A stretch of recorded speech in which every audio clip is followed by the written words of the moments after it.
शेतीसाठी पाणी मिळत नसल्यानं शेतकऱ्यांचा रास्ता रोको आंदोलन, 25 ते 30 शेतकऱ्यांवर गुन्हे दाखल.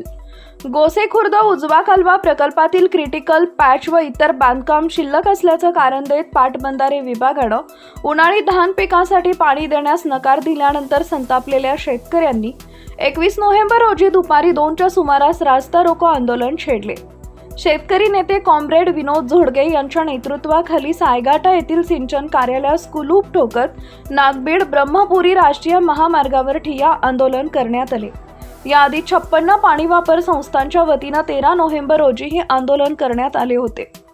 त्यावेळी पाटबंधारे विभागानं निर्णयासाठी 20 नोव्हेंबर पर्यंत वेळ मागितल्यानं आंदोलन स्थगित करण्यात आले होते.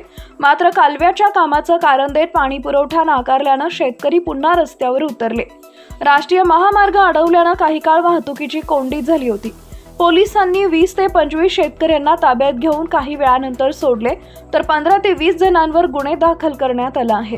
आंदोलनस्थळी ब्रह्मपुरी, नागभीड व सावली तालुक्यातील नागरिक, मोठ्या संख्येनं महिला सहभागी झाल्या होत्या. अधिकारी येईपर्यंत आंदोलन सुरू ठेवण्याचा निर्धार शेतकऱ्यांनी व्यक्त केला. कार्यकारी अभियंता S.N. मोरे यांनी चर्चा केली, मात्र मागण्या मान्य करण्यात यश आलं नाही.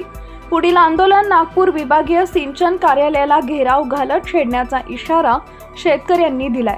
टाइम्स ऑफ महाराष्ट्र न्यूज करता ब्रह्मपुरी तालुका प्रतिनिधी रुपेश देशमुख यांचा रिपोर्ट.